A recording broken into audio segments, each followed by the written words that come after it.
ojalá y vayan quedando más o menos claros. También menciono esto, si en algún punto alguien desea intervenir, por favor hágalo, y solamente al doctor Agustín, que es el moderador, pídale que le ceda la palabra. Bueno, voy iniciando con algo como esto. A mí me gusta usualmente iniciar una charla con algunas frases que me parecen importantes, me parece que encierran un sentido profundo de varias ideas que tienen que ver con principios centrales cuando se está discutiendo problemas relacionados con aprendizaje. Es uno de Polya, es bastante conocido, y precisamente en la discusión de la charla, ojalá que tengamos ocasión de darle algún sentido al enunciado. Y bueno, yo creo firmemente en él. Es más provechoso, lo dice de una forma, resolver un problema de 5 formas diferentes que resolver 5 problemas de la misma forma. Yo me parece que es un enunciado importante. Y hay otro del gran Hadamard, que precisamente de alguna manera lo que significa es que los principios que se tienen cuando se aprende la disciplina son exactamente los mismos que se tienen cuando se avanza la disciplina. Y ahí está dicho, no lo voy a leer, si a alguien gusta, pues léalo, pero la esencia es esa. Cuando se aprende matemáticas o cuando se desarrolla la disciplina, el tipo de actividades que desarrolla el que resuelve un problema o el que está avanzando en la disciplina son de naturaleza completamente similar. Y bueno, hay otro enunciado que sí va en otra línea completamente, pero me parece que es importante, y precisamente las circunstancias en las que estamos interactuando hoy, pues de alguna forma reflejan la manera en que todas las interacciones, particularmente las académicas, han sido modificadas o se han visto modificadas por esta pandemia que estamos a una semana de nosotros de cumplir un encierro que ya es largo. Y bueno, dicho esto, menciono que en la charla esencialmente quiero hablar de 2 cosas. Una es sobre las tecnologías en el aprendizaje matemático, y aquí se me ocurrió mencionar pues herramientas que muchos, porque ustedes son muy jóvenes, la mayoría son extraordinariamente jóvenes, seguramente ustedes nunca, o yo creo que hasta hoy nunca han visto lo que es una regla de cálculo. Una calculadora sí, pero calculadoras como las que se inician, pues posiblemente no. Bueno, están las calculadoras, digamos que algunas sí ya son de uso más moderno, digámosle así. Están las computadoras, están las tabletas y los teléfonos móviles, y hay muchas más, ¿no? Si alcanza el tiempo, posiblemente regrese a hablar un poquitito de las reglas de cálculo. Incluso yo aquí en mi escritorio tengo una que fue la que usé por mucho tiempo, espero que la alcancen a ver, es esta. Y si hay tiempo, como decía, posiblemente regrese a hablar un poquito de las reglas de cálculo de aquellos días. Y otro punto, el clave, por eso les dije que a lo mejor el título de la charla fuera como una pequeña historia de un problema y una solución, y eso es esencialmente lo que quiero hablarles. Sin embargo, pues hay que ir hablando en general de lo que son las tecnologías digitales y algunos otros elementos relacionados con el aprendizaje matemático. Entonces, este enunciado, esta cita del doctor Santos y su colaborador, el doctor Reyes Martínez, me parece interesante, y yo creo que de alguna forma refleja en gran medida qué cosa es lo que ocurre cuando se incorporan herramientas digitales en el proceso de resolución de problemas. Entonces me parece que es un enunciado importante, y creo que pues refleja, como decía, en gran medida qué es lo que está pasando cuando se utiliza una herramienta digital en el proceso de resolver problemas. Y por supuesto hay una pregunta muy natural que a mí me parece: cuando uno resuelve un problema a papel y lápiz, que por tradición es usualmente la manera de cómo se resuelven problemas en matemáticas, pues surge una pregunta que a mí me parece que hay que darle sentido. ¿Qué cambia cuando se incorpora una herramienta digital en cuanto a la resolución de problemas matemáticos?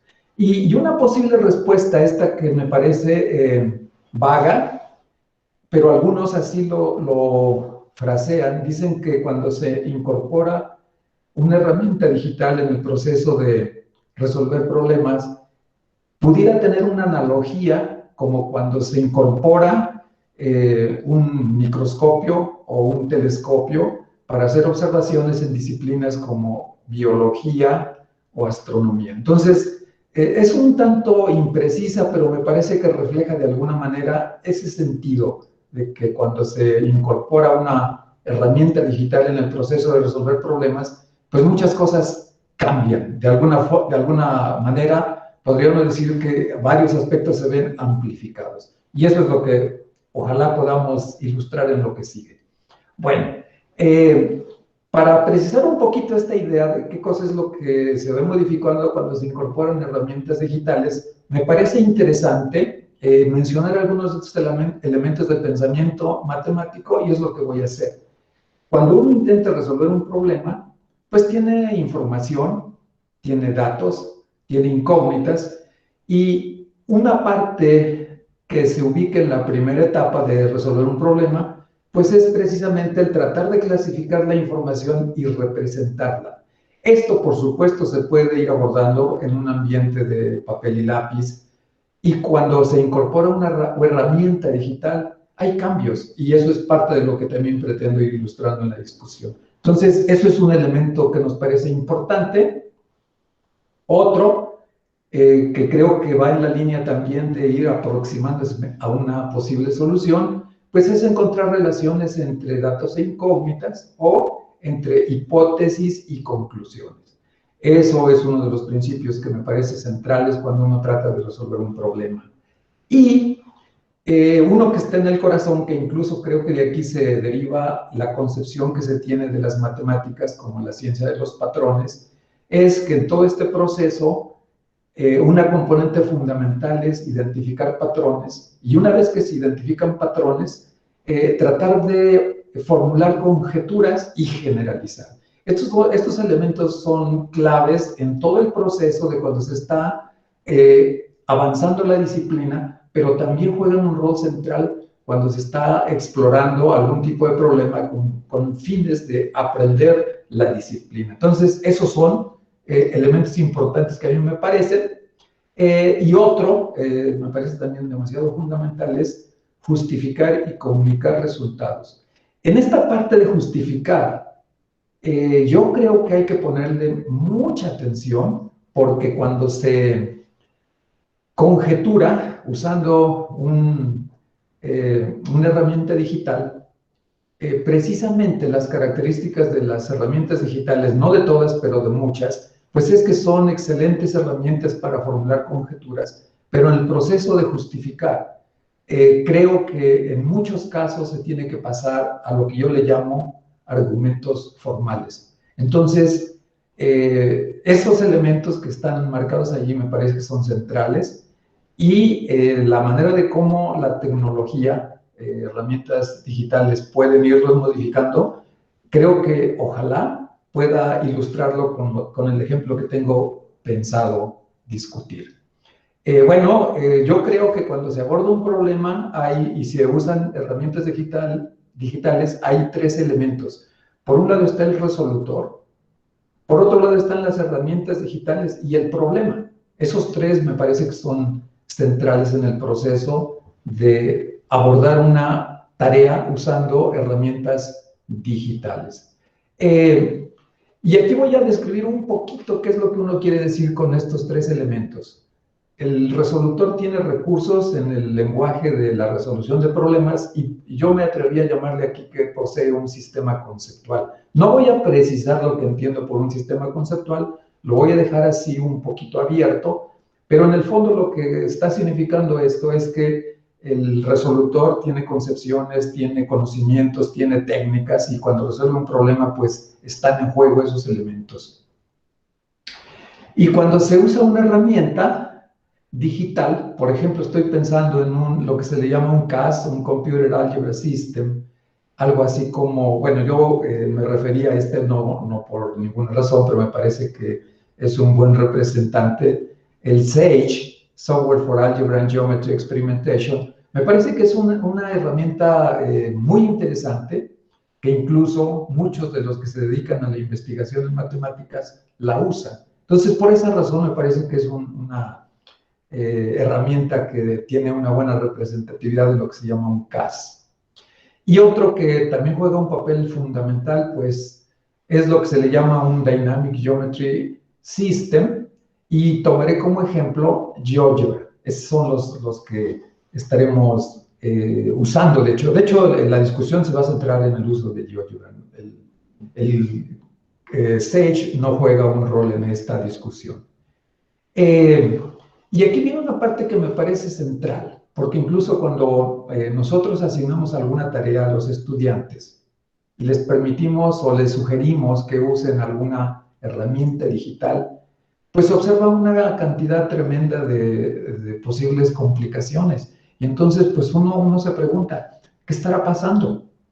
La forma en cómo yo interpreto eso es que posiblemente la herramienta digital no ha hecho contacto con el resolutor.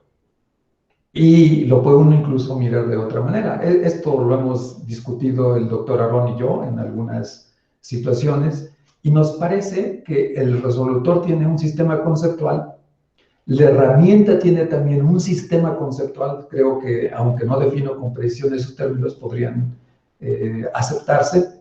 Y una de las ideas importantes es que el resultado va a ser bueno en el proceso de resolver un problema si estos sistemas conceptuales del resolutor y de la herramienta pueden estructurarse. En ese sentido, creo que los resultados pueden ser muy diferentes de cuando no se logra establecer esa estructura.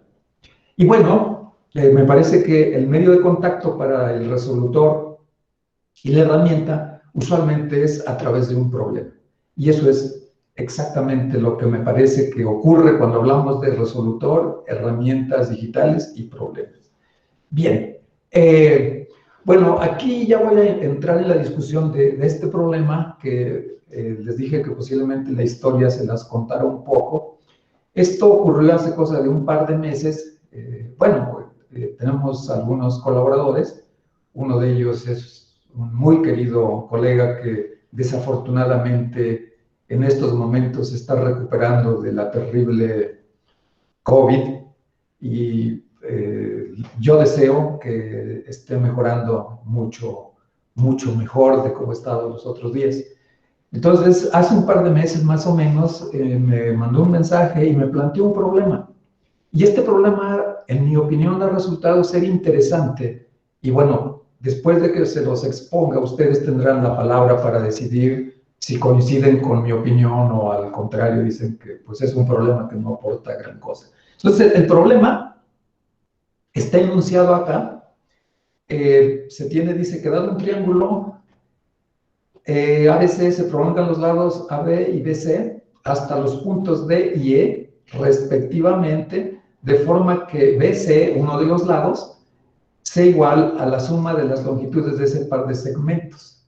Y la pregunta es esta: ¿en qué posición de los puntos D y E el segmento D tiene longitud mínima? Entonces, lo que hago es lo presento aquí. Esa es ya una forma de ilustrar parte del enunciado, y ahí está más o menos de qué se trata el problema. Sin embargo, y aquí es en donde empieza a aparecer el uso de las herramientas digitales, como yo lo entiendo, pues están ahí los datos y lo puede uno hacer a lápiz y papel, pero creo que se incorpora una herramienta. Las características de la representación cambian, y espero que se vayan ilustrando con lo que sigue. Bueno, he llamado etapas a la forma de cómo irlo abordando, y la primera es una exploración, que así le llamo, y formulación de conjeturas. Entonces voy a pasar a esta forma de cómo explorar usando la herramienta. Espero que la herramienta esté funcionando bien. Vamos a tratar de... Aquí me tienen paciencia, de favor, porque cuando se mete uno esto... Bueno, aquí hago una pregunta: ¿se alcanzan a distinguir los caracteres?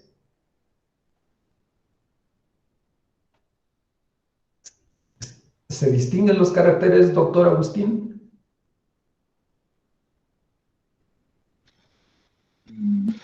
No, no sé los demás. Sí, está bien. Yo nada más veo representación, exploración, no dice algo más, doctor. Sí. No se ve. Entonces permítanme un segundo, permítanme, ya sé qué está pasando. Es que necesito compartirles esta. Claro, es que no he cambiado de. Permítanme, una disculpa. Permítanme, voy a detener la presentación y me voy a ir a la ventana donde creo que ahí sí ya voy a poder compartir todo lo que va a aparecer. Entonces vamos a compartir una ventana y yo creo que ahora sí vamos a estar en posibilidades. Qué bueno que me detuve acá. A ver si ahora sí vamos a tener éxito. A ver ahora. Sí. ¿Se ve bien todo? ¿Se alcanzan a leer los caracteres que están allí? Sí, sí se ven, aunque están algo pequeños, pero sí se ven. Perfecto. Bueno, entonces, pues voy a tratar de ir revisando algunos elementos importantes que ocurren cuando se aborda un problema, como en este caso geométrico, usando un sistema digital, en este caso un sistema de geometría dinámica. Voy a ir haciendo la construcción despacio, más bien reconstruyéndola, para ir precisamente dándole sentido a esto de representar la información. Entonces, ahí están el triángulo, se construyen rectas que contienen a los lados AB y AC, y se continúa tratando de identificar y representar la información del problema. Entonces, en la construcción, pues es importante precisamente ubicar ese par de puntos del que habla el enunciado. Lo que está diciendo, voy a pasar a la siguiente, precisamente de lo que se trata es de esto. Dada la construcción, con las condiciones que se tienen, la pregunta que se plantea es, ¿en qué posiciones de D y E el segmento D tiene longitud mínima? Y bueno, una forma de empezar la exploración es ubicar un punto G en el lado BC, como está acá, y empezar a experimentar. Uno observa que si mueve el punto G, la longitud del segmento cambia. Entonces, ese es un elemento interesante que precisamente con el uso de las características del software, puede uno irle dando algún sentido un poco más preciso a lo que está tratando de entender. ¿Ok? Entonces, lo primero que uno hace es, se da cuenta de que al mover este punto que está determinando los puntos B y D, perdón, B y E, la longitud del segmento está cambiando. ¿Ok? Entonces, continuamos la exploración y empieza uno a preguntarse, ¿cómo puedo usar la herramienta para identificar la manera en que cambia la longitud del segmento con alguna otra variable que se pueda controlar? Entonces, una representación es la que voy a ilustrar enseguida. Precisamente se ubica un punto en donde las coordenadas de este punto dependen de la posición del punto G. Y las coordenadas se eligen, por ejemplo, de tal forma que reflejen cómo está cambiando la longitud de DE cuando cambia el punto G. Una forma de identificar eso es pensar en las coordenadas de G, tomar una de ellas, digamos la X, y para este punto y la coordenada X medir la longitud de DE y con ese par de valores representar las coordenadas del punto F, que ese es en efecto lo que se hace. Entonces, pues se da uno cuenta, bueno, después por supuesto pide uno lo que es el lugar geométrico de F cuando se mueve G, y lo que mide o lo que representa es esa gráfica. Y uno empieza a observar que en efecto debe de haber un punto en donde si la segunda coordenada de F está midiendo la longitud del segmento DE, pues esté reflejando esa condición. ¿Ok? Entonces, de alguna manera, allí uno ya tiene identificado que en efecto va a haber una posición en donde el segmento DE alcance longitud mínima. Y aquí incluso ya se puede conjeturar que en efecto hay solución. Pero vienen preguntas, viene una pregunta de este estilo. ¿Cómo puedo? Porque recuerden que uno de los elementos importantes del pensamiento matemático es justificar resultados. ¿Cómo puede justificarse que en efecto hay un punto en donde la longitud es mínima? Y bueno, en ese sentido, aquí aparece lo que decía hace un rato, que cuando está uno en el proceso de justificar resultados, en un porcentaje altísimo, si no es que siempre, acude uno a una representación en lápiz y papel. Y espero no tener tantas dificultades en estar cambiando de ventanas. Permítanme, voy a intentar cambiar, a ver si ustedes me dicen si ven lo que debe verse o no.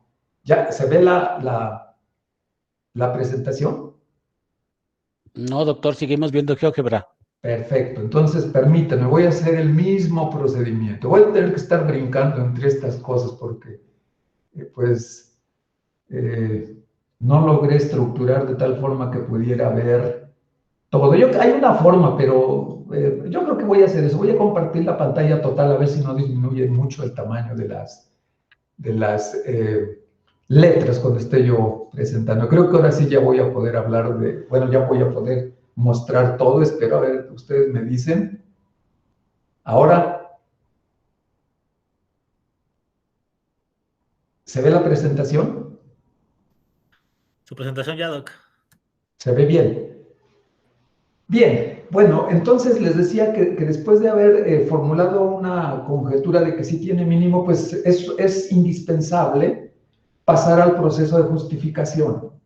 Y, Doctor Barrera, perdón que lo interrumpa. Por ahí el doctor Agustín está diciendo que hay una pregunta de alguien que está en YouTube. por favor, adelante. Doctor Agustín, por favor. Muy bien. Perdón, doctor, es que como nos había dado la libertad, hay un canal paralelo ahorita en YouTube y bueno, ahí nos hacen una pregunta que dice para el doctor Barrera, precisamente si esas etapas mencionadas ahorita en el enfoque pueden relacionarse también con las etapas del modelo Van Giel, o si tienen un paralelismo en ese sentido. Para la pregunta. ¿Puedo contestar ya? Sí, claro, doctor, gracias. No, el modelo de Van Giel se refiere a otros elementos. Se refiere a que cuando se trata de identificar cómo son los niveles de entendimiento de la geometría, precisamente lo que hace Van Giel los caracteriza en 5 niveles. Pero son otros elementos que por supuesto se refieren a problemas de geometría, pero no van en la línea de lo que estoy planteando. Lo que he estado discutiendo ahorita son esencialmente elementos del pensamiento matemático y aplican lo mismo para problemas de geometría, problemas de cálculo, problemas de lo que sea. Cuando se resuelve un problema en matemáticas, usualmente esos elementos aparecen. Entonces, no es el modelo de Van Giel tiene otra característica. No sé si contesté. Bien, muchas gracias. Bien, ¿puedo continuar? Sí, doctor, adelante. Perfecto. Bien, mencionaba que después de que se tiene una formulación de una conjetura, pues hay necesidad de justificar resultados y espero que lo que voy a presentar sea más o menos ilustrativo y a lo mejor les cuento un poquito de la historia. Le llamé justificación de resultados 1 y justificación de resultados 2, va a aparecer enseguida y también voy a ir comentando por qué. Bueno, les decía, el colega, espero que medio vean los caracteres, no pretendo que los vean todos, pero por lo menos que vean que hay una forma de cómo se abordó el problema. Decía, me planteó el problema, esto ya les mencioné cuándo, traté de resolverlo, como me pedía una justificación el problema, pues yo lo que hice como primera etapa fue formularlo en forma, le llaman analítica o algebraica. Incluso la manera de cómo lo aproximé la primera vez fue usando lo que se llama multiplicadores de Lagrange. La razón es que en la formulación del problema aparecen un par de variables. Y usualmente cuando tiene uno una función con un par de variables y hay una restricción, aquí la restricción pues es que la suma de los segmentos CE más BD es fija, trata uno de usar multiplicadores de Lagrange. O sea, eso es una cosa casi natural, en mi opinión. Y le hice saber esta solución a mi colega, y bueno, pues yo creo que fue muy amable conmigo y me dijo, pues está bien, pero y no habrá otra forma. O sea, el mensaje que yo recibí fue pues, que no le gustó. Me dijo, sí, está correcta, pero no habrá otra forma. Y bueno, pues ahí ya viene la segunda etapa en donde voy a comentarlo ya. Esta otra etapa se constituye nuevamente en una etapa de exploración, y aquí nuevamente el software vuelve a jugar un rol crucial en mi forma de mirar. Entonces, voy a ir nuevamente a usar GeoGebra, espero que no tenga tantas dificultades con... Ustedes me dicen si se ve la aplicación GeoGebra. Sí, se ve GeoGebra. Excelente. Bueno, entonces vamos ganando, me parece. Voy a reconstruir nuevamente desde inicio la configuración. Se tiene el triángulo, ahí está. Y se tienen este par de rectas que son importantes. En ese par de rectas es donde se van a ubicar los puntos D y E respectivamente. Entonces vamos a hacer una construcción muy parecida a la de antes, pero ahora le vamos a ir dando otro sentido, otra característica. Entonces, en esta representación, bueno, creo que olvidé también comentar algo. Mi colega me dijo que él sospechaba que la longitud mínima se alcanzaba cuando el triángulo ADAE es isósceles. Y prácticamente se había constatado esa conjetura cuando representábamos y explorábamos de la otra forma. Y entonces, después de observar todo eso, pues si la solución ha de ser cuando el triángulo AD y AE es isósceles, la mediatriz de este segmento debe jugar un rol importante, y eso es lo que va a empezar a aparecer. La mediatriz del segmento debe de jugar un rol, y debe de jugar un rol también cuando esta mediatriz se convierte en la bisectriz del ángulo en A. ¿Ok? Y entonces una cosa que experimentando empieza uno a darse cuenta al mover el punto G, espero que se pueda apreciar. Al mover el punto G, observa uno una regularidad. No sé si la alcanzan a detectar, pero la regularidad es que la mediatriz está girando en torno a un punto, y ese punto se encuentra sobre la bisectriz. ¿Ok? Entonces, si el resultado ha de ocurrir cuando la mediatriz coincida con la bisectriz, entonces uno está interesado en continuar haciéndose preguntas. Precisamente un elemento crucial de la resolución de problemas, usar el método inquisitivo. Entonces, estas construcciones que están allí, pues están motivadas por haber identificado algunas características en la solución. Y justamente ese punto es, como ya lo dije, es un punto importante que debe tener información relevante del problema o en la solución del problema. Se construye ese punto. Ahora voy a ir describiendo la construcción. Precisamente a través de experimentar se da uno cuenta que ese punto es la intersección, porque esos son los datos que tengo. Tengo el ángulo B y el ángulo C, y ese punto es la intersección de estas bisectrices externas, que creo que así les llaman. Y una vez que uno ha pasado a esa etapa, pues siguen apareciendo más preguntas. ¿Cómo continuar la discusión en el sentido de ir avanzando para tratar de identificar con más precisión cuáles son los elementos que ese punto aporta? Y se observa también por experimentación que ese punto tiene una característica.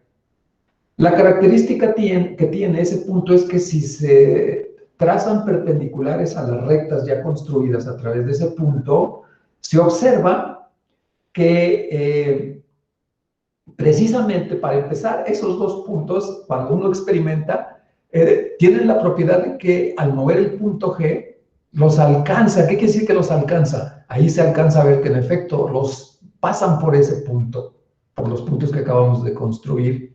Y entonces pues empiezan a aparecer más preguntas, y creo que dejen continuar la construcción, a ver si ya puedo, ahí están los segmentos. Entonces aparece la idea de que ese punto, que además lo puede uno construir porque conoce uno los ángulos en B y en C externos, vienen varias preguntas después de haber identificado ese punto. Y una de las preguntas es, primeramente, ese punto tiene una propiedad, está sobre la bisectriz. Y si está sobre la bisectriz del ángulo A, entonces al construir el segmento, bueno, y ahora el triángulo AQR, pues ese es un triángulo isósceles. Pero ese triángulo isósceles tiene algo de información y podría ser la solución al problema. Pero entonces todavía hay una serie de interrogantes. Si ha de ser solución al problema, pues hay cosas que hay que justificar y en el proceso de justificación pues aparecen otras construcciones que voy a exhibir aquí. Creo que ya están. Me parece, déjenme ver si sí, ya están todas. Entonces, lo que se observa es que esos ángulos van a jugar un papel importante. De hecho, son las mitades de los ángulos externos determinados por las correspondientes bisectrices. Perdón, sí, bisectrices. Bien. Entonces, aquí empiezan a aparecer preguntas. ¿Qué cosa es lo que se requiere probar para que la solución ya esté como se espera? Es decir, que el triángulo AQR, bueno, eso ya sabemos decir isósceles, pero se requiere algo adicional. Lo adicional es cómo garantizar que en efecto el segmento BR y el CQ tienen las mismas características que el segmento BD y CE, en otras palabras. ¿Cómo saber que BR más CQ en longitud son iguales a BC? Y aquí es en donde aparecen aspectos que ya van en la parte de la formalización. La formalización o la justificación de resultados. Permítanme un segundo, voy a estar moviéndome entre estas partes, espero que... ¿Ya caí otra vez en la presentación? Pregunto. Sí. Perfecto, muy bien. Ya está. Entonces parece ser que ya vamos bien. Bueno, entonces esto es a lo que yo le llamé justificación de resultados 2. Y en la justificación de resultados 2 retoma uno la figura que tiene uno en la exploración con GeoGebra y, como dije, el problema se reduce a demostrar que BC, que es la longitud del lado que hemos estado considerando, debe ser igual a RB más CQ. Ese es el punto clave en el proceso de justificar resultados. Y les menciono unos cuantos elementos que aparecen aquí. Bueno, en la justificación se usa la ley de los senos en el triángulo BCN. Aquí está el triángulo BCN. Es que el punto N es uno de los nuevos que se han incorporado. Otra propiedad que se usa es la ley de adición para transformar y justificar el seno de la suma de dos ángulos. En realidad son dos, porque se van a agrupar el alfa y el beta, y es porque se está uno refiriendo al ángulo en el punto N del triángulo BCN. Entonces, por eso esta expresión se necesita. Y dejen ver si hay otra. No, ya no hay otra. En el proceso de justificación, pues ahí están dados precisamente los elementos de cómo se llega a la justificación. Y cuando se resuelve un problema, de hecho, varios de los autores que se dedican a la resolución de problemas dicen que un problema es interesante si a partir de él se pueden generalizar nuevos problemas. Y me parece que de se pueden obtener nuevos problemas. Aquí voy a mencionar unos cuantos. Por ejemplo, una pregunta que ya aparece después es ¿cómo será el área o el perímetro del triángulo que se ha construido, el que es isósceles, respecto del triángulo original? Es una posible pregunta. Y otra, por ejemplo, ¿qué pasa cuando el triángulo con el que uno inicia es isósceles o es equilátero? Son posibles preguntas que pueden continuar la exploración del problema. Otra que puede ser también de interés es, si uno considera que un triángulo es la mitad de un paralelogramo, ¿qué pasa si yo de inicio considero un paralelogramo? Esa es otra posible pregunta. Y otra cuarta, cuando toman un triángulo equilátero, ¿qué patrones hay? Y bueno, aquí en esta pregunta última hice algunas exploraciones, no tengo la conclusión todavía, pero me parece que esas son preguntas de cierto interés Y creo que con esto voy cerrando porque justamente había prometido 40 minutos y creo que me sobran unos segundos. Entonces, esto sería, y bueno, hay una parte que me gustaría mostrar, pero esa ya es de otra naturaleza. A lo mejor lo hago al final de la charla.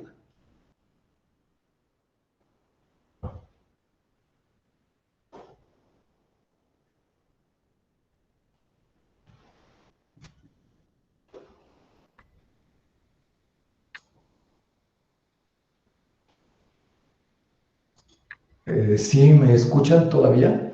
Sí, Perfecto. doctor. Bien. Entonces estoy listo para comentarios, preguntas, críticas. Muy bien, bueno, pues primero muchas gracias por la participación del doctor Fernando y a continuación pues entramos en la etapa. Para los asistentes, nuevamente recordarles, por favor, pues para poder precisamente enriquecer, ¿no?, este tipo de reflexiones, pues los invitamos a también utilizar el canal de chat, si quieren, para más orden, el canal de chat, y también me comentan que estamos en paralelo en YouTube, en un canal de YouTube, y de hecho me llega ahorita un comentario que me están enviando, me voy a permitir leerlo, en este caso es de alguien que nos está, pues, bueno, observando precisamente a través del canal de YouTube. Invitamos a la audiencia que está presente en el Meet, puedan realizar lo mismo. Bueno, en este caso es un poquito entre pregunta y también comentario, doctor, y precisamente tiene que ver con, si esta herramienta, ¿no?, que, bueno, se puede observar, dice el usuario, que prevalece pese a la enseñanza, ¿no?, de las cuestiones o de los contextos geométricos, también es importante para la enseñanza del pensamiento algebraico. Y en ese sentido, pues ese comentario, sí, también esta herramienta GeoGebra, pues puede servir para hacer de alguna manera, este puente, ¿no?, entre estos dos tipos de pensamiento, sobre todo pensando en la importancia, dice nuestro usuario, de fomentar, la importancia de fomentar ese pensamiento algebraico. Ya, la pregunta y el comentario, doctor. La pregunta es si el mismo sistema se puede utilizar para explorar elementos del pensamiento algebraico y geométrico. Sí, desde luego, y de hecho es una herramienta que ha tenido muchísima aceptación en la comunidad, en tanto en la que se dedica a la disciplina matemáticas como con los que se dedican a educación matemática. Mi opinión es que es uno de los software de geometría dinámica que tiene más alcance a nivel global, precisamente por sus características. Ofrece propiedades muy interesantes para explorar una gama amplia de problemas. Amplia. Incluso matemáticas discretas, ecuaciones diferenciales, muy amplia, estadística, es amplísima la gama. Sí. Bueno, muchas gracias también a nuestros participantes por el canal paralelo de YouTube. También aquí a los presentes, pues invitarlos si gustan de forma también oral, alguien puede levantar también la mano o escribirlo en el chat. Yo nada más quisiera comentarle al doctor Barrés que estamos viendo su pantalla compartida, doctor. Entonces, a lo mejor si quisiera poner la presentación o Por supuesto. Muchas gracias, doctor. Permíteme un segundo, permítame, es que estoy en alguna dificultad, creo, permítame, es que estoy... ¿Se ve ya? Ya, doctor, Sí, muchas gracias. ahora sí, muchas gracias, sí.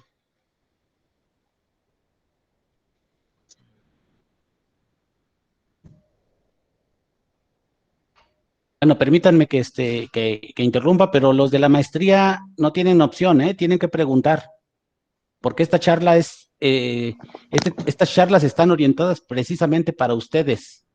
Y entonces, pues, sería una falta de respeto para nuestro expositor, para el doctor Barrera, que no pregunten, cuando la charla está pensada para ustedes. Estoy dirigiéndome a los estudiantes de la maestría. Sí, buenas tardes. Gracias, doctor Aaron. Si me permiten, yo tengo una pregunta para el doctor Fernando. Adelante, Said. Sí, gracias. Doctor Fernando, yo pienso que algunas de las dificultades que pueden presentar estudiantes al momento de estudiar este tipo de problemas es la de transitar de las representaciones gráficas o representaciones geométricas como la que tenemos hacia las representaciones algebraicas.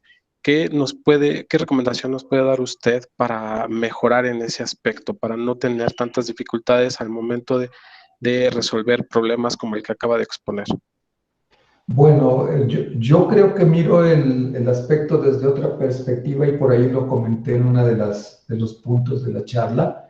A mí me parece que el problema central, cuando se usa una herramienta digital por parte de un resolutor, el problema fundamental radica en cómo estructurar la parte conceptual del resolutor con la parte conceptual del sistema.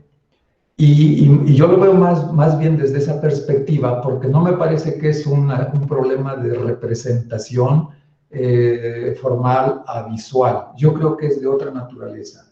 El tener una herramienta con ciertas características puede ser muy útil o puede ser inútil, dependiendo de algunos elementos que el resolutor exhiba y que incluso pues el problema sea adaptado o esté en condiciones de que el resolutor lo pueda ir abordando.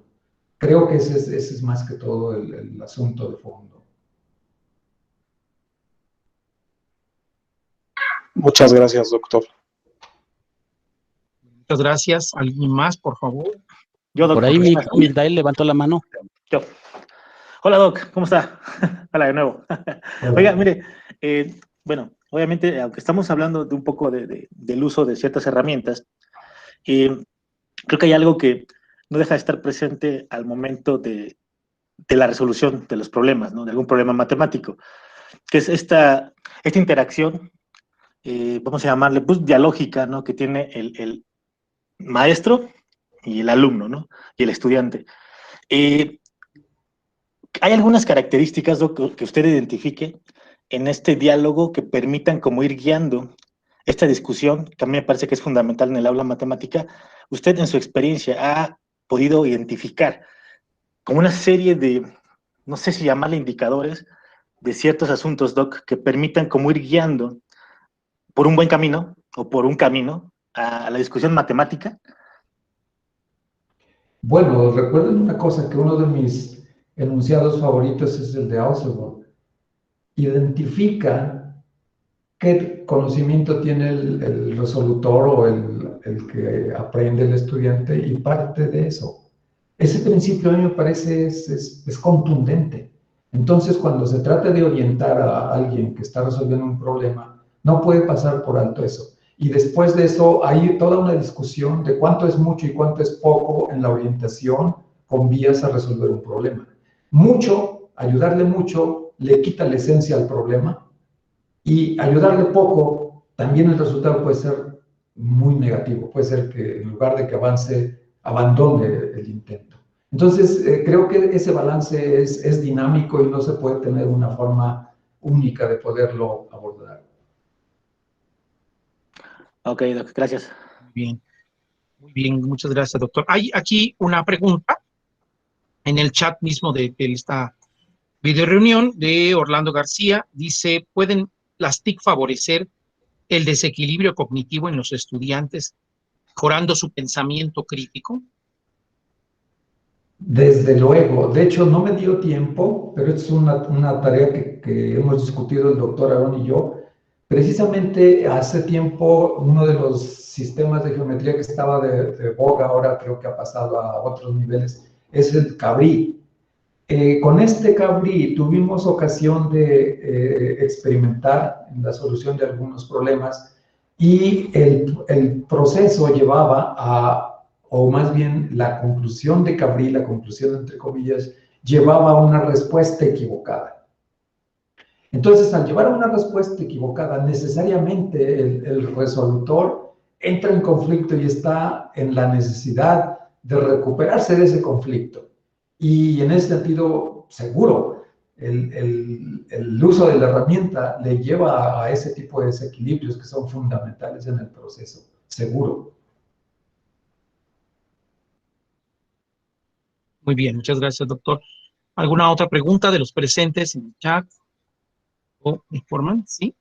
Aquí hay una pregunta en el chat también de la doctora Luisa Morales. ¿Cuáles serían las manifestaciones que permitan visualizar el avance del desarrollo del pensamiento crítico.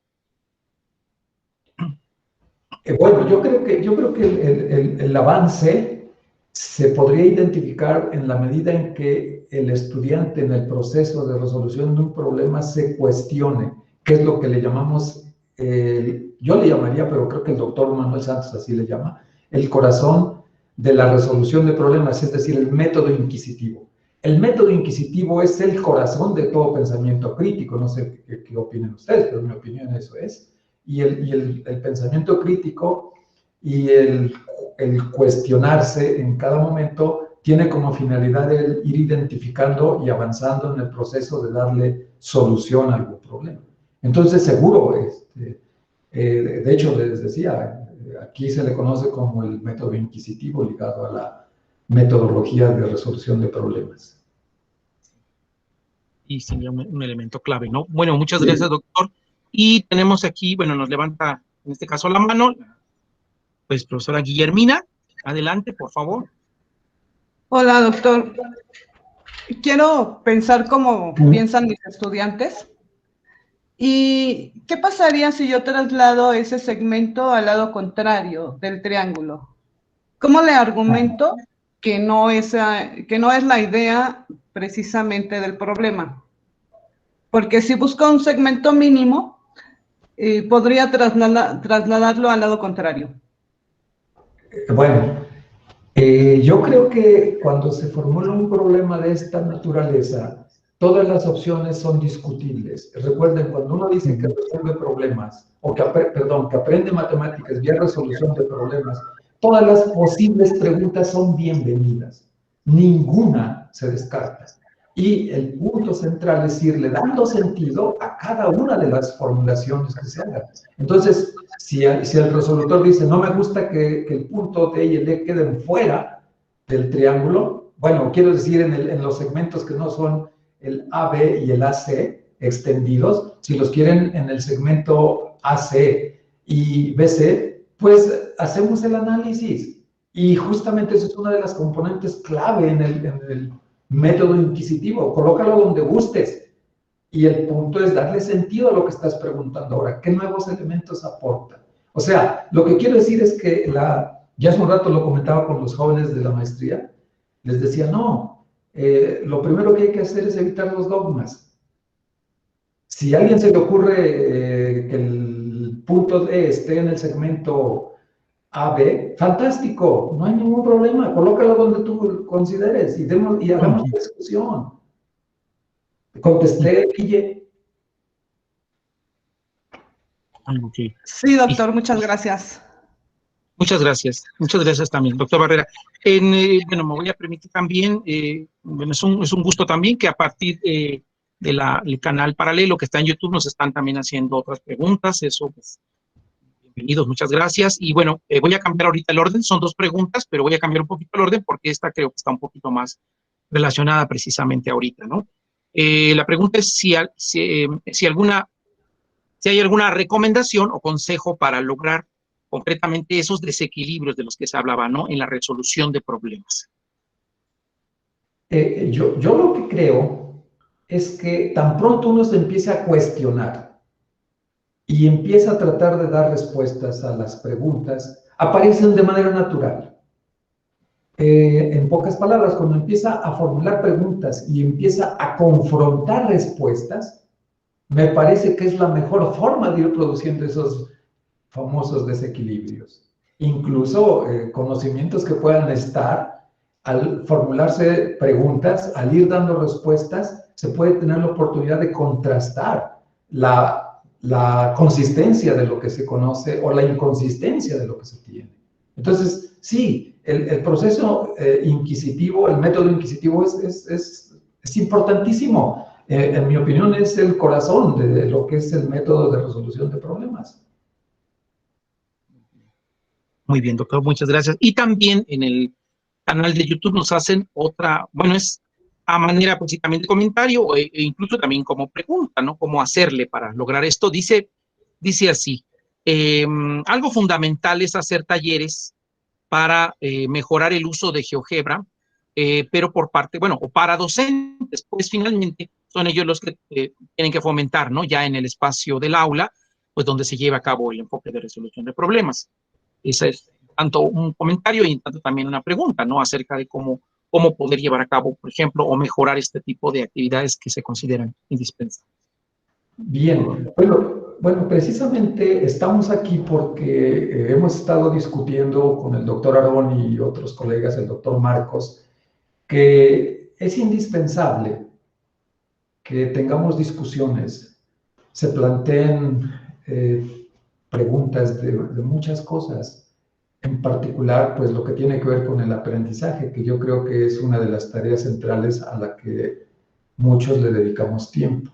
Entonces, los foros, yo usaría el término foro más que taller, porque taller está muy dirigido, me parece, y un foro puede ser más abierto, en donde se fomenten discusiones. Yo creo que el tomar parte y fomentar todo ese tipo de discusiones es utilísimo y necesariamente deberían de llevarse a cabo o debería de haber una manera de que se pudieran promover en la comunidad. Y cuando hablo de la comunidad estoy pensando en profesores, educadores matemáticos y matemáticos. Consideramos que esos tres actores deben estar siempre. Y desde luego, las discusiones son, en mi opinión, indispensables. Sí.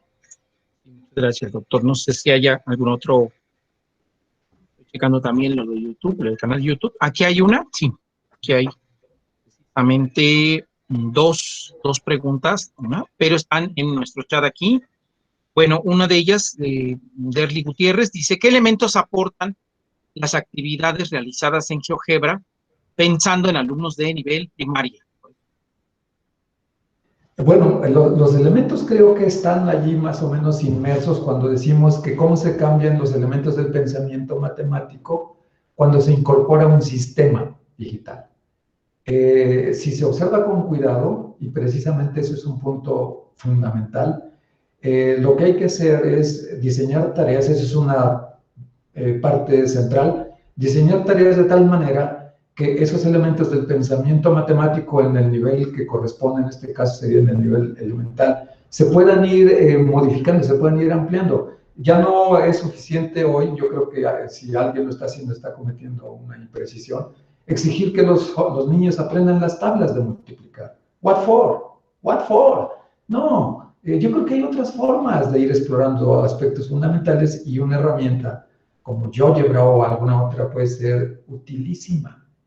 Entonces yo creo que hay que cambiar en principio del enfoque que actualmente prevalece. Eso es un problema mayúsculo. No estoy diciendo que se resuelve muy fácil, no, pero creo que en la medida de que uno se lo proponga, puede ir aportando en la parte local. ¿Qué quiere decir la parte local? Pues su aula, su salón de clase, entendiendo por salón de clase algo que ya no es lo que fue hace un año. El salón de clase ha cambiado. Bueno, muchas gracias, doctor. Bueno, hay algunas otras dos preguntas aquí, aunque también les recuerdo que por cuestiones de organización y logística, bueno, vamos a una última, si me lo permiten, y una disculpa también de antemano, pero también para ir cerrando los ciclos, respetar los tiempos también de las diferentes actividades. Y bueno, es esta de Orlando García, que nos dice qué tipo de actividades propone usted para un diseño para el fortalecimiento del pensamiento crítico, en este caso en estudiantes de educación superior, y sería, pues, por hoy la última pregunta, agradeciéndoles. Bien, pues le llaman pensamiento crítico. Yo creo que yo le llamaría pensamiento matemático, pensar matemáticamente. Y al respecto, pues yo le voy a llamar así, el gran Schoenfeld, uno de los fundadores de todo lo que tiene que ver con la parte de resolución de problemas actual, digamos, pues él lo ha discutido bastante bien. Ha dicho, pues de lo que se trata es de que el pensamiento matemático se desarrolle y propone una serie de metodologías, tareas y demás. Entonces yo creo que si lo estamos mirando desde esa perspectiva, desde el punto de vista de aprender matemáticas, hay que fomentar el desarrollo del pensamiento matemático, pensar matemáticamente. Y en el lenguaje de Schoenfeld dice, pensar matemáticamente es lograr que los estudiantes al mundo lo vean a través de la lente de un matemático. Entonces yo creo que por ahí van las ideas clave. Y después de eso, pues ya las partes locales, el currículum y todo eso, pues tendrá que obedecer a características particulares de cada institución. Muy bien, bueno, pues decíamos de la gestión del tiempo, que también es un elemento importante. Me voy a permitir, doctor Barrera, si me permite nada más brevemente, para que comparta yo una pantalla y un aviso final antes Por de que, por supuesto, favor. permítanme, dejo de compartir. Muchas gracias. Permítanme. Y les aviso a los presentes de que hay un breve aviso también antes de que se retiren. Bueno, me voy a permitir brevemente compartirles una ventanita. Ok. Listo, me parece que ya lo logré. Sí. Ahí está. Bueno, espero que lo estemos viendo. Por favor, bueno, brevemente, en este pequeño reconocimiento, lo voy a leer al calce, que dice Universidad Autónoma del Estado de Hidalgo, Área Académica de Matemáticas y Física, Mineral de la Reforma Hidalgo, a 9 de marzo de 2021. Y bueno, por este medio se hace constar que el doctor Fernando Barrera Mora impartió la conferencia por invitación titulada Tecnologías Digitales y Razonamiento Matemático en el marco del Seminario de Investigación de la Maestría en Ciencias en Matemáticas y su didáctica, y se extiende el día viernes 12 de marzo siendo las 17 horas. Bueno, dejo de compartir, no sin antes, bueno, agradecerles su presencia, recordarles que en este tipo de seminarios, bueno, tenemos también otras participaciones y también un agradecimiento porque ha habido una respuesta, creemos, suficiente. Debo mencionar también que aquí hemos tenido algunos invitados, también una buena respuesta por parte del canal de YouTube. De hecho, están presentes los invitados. Los invitamos porque en fecha del 26 de marzo próximo, recuerden la ponencia por parte del doctor Orlando, que de hecho está presente aquí, entonces está presente también. El 21 de mayo, recuerden, tenemos también una presentación del doctor Vincent Fong, que está presente también aquí mismo. Muchas gracias a ellos también por su presencia, pues porque enriquece este tipo de eventos y permite pues hacer estos intercambios y estas reflexiones. Y bueno, pues me queda más opción que pues decirles a todos muchas gracias nuevamente, que tengan una muy buena tarde. Gracias. Gracias a todos. Gracias, doctor.